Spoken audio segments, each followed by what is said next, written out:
remember with love all those who died on September 11, 2001, victims of the worst attack on our shores in the history of our country.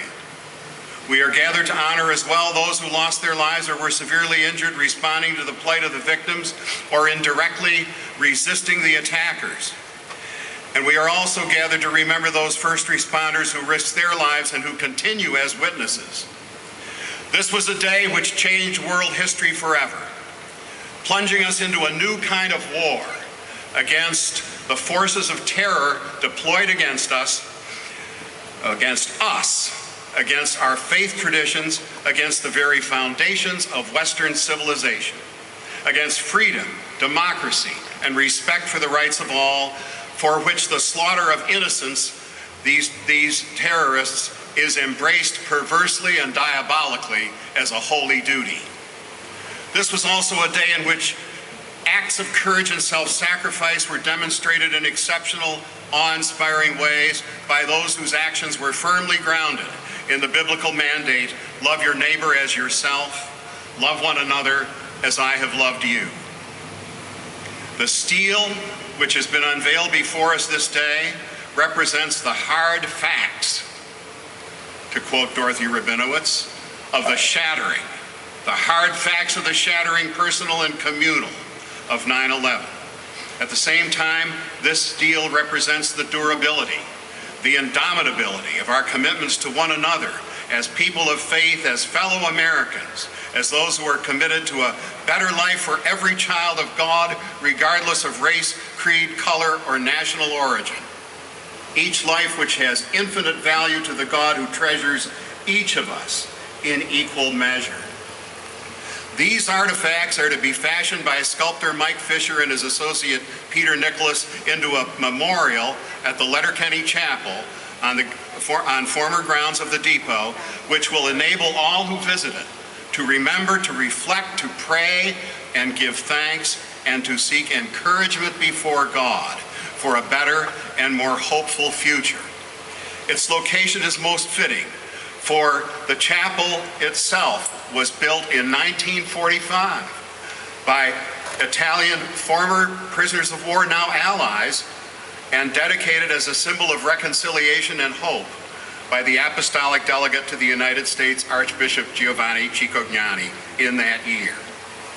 The conceptual groundwork for this location at the Letterkenny Depot at the chapel was actually laid during a meeting that the late Senator Terry Punt of blessed memory, then Commissioner Warren Elliott, and I held just before my late wife, the Reverend Linda B. Harter of blessed memory, died unexpectedly on January 21st, 2006. At that time, we discussed a memorial for veterans of all our nation's wars to be located on the chapel grounds.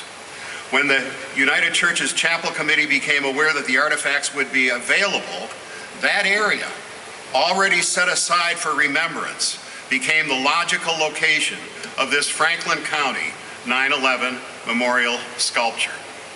I want to acknowledge the exceptional help we have received from Congressman Schuster and his staff, the support and encouragement of our other elected officials, Senator Alloway, Representative Kaufman, Commissioner Keller, you will be hearing from them, and Commissioners Thomas and Ziobrowski, Mayor LaGiovanni, Councilman McLaughlin, and the Borough Council.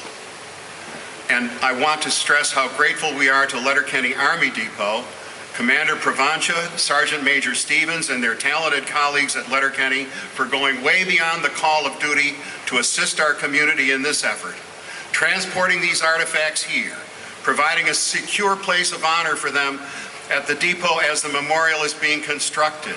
This event would not be taking place today without their help. To the first responders who have come today, Chiefs Fitzgerald and Dubs of the Fire Department, Chief Arnold of the Police Department, and all who are with you, the EMT unit, Captain Souders of the Fire Police, and to the veterans groups and veterans who are here, Colonel Lucas and all the veteran groups who are here, as well as our scouts and the band and Shannon Alloway, thank you. To the members of the Letterkenny Chapel Committee, thank you, and to all the other community leaders, a number of whom are present here, who have lent help and assistance, thank you. In death and in life, we are one community. In death and in life, we are one nation.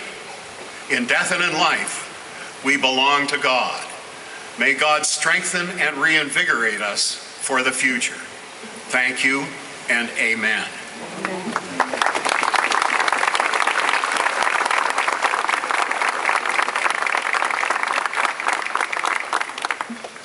It's my privilege now to introduce Congressman Schuster's representative.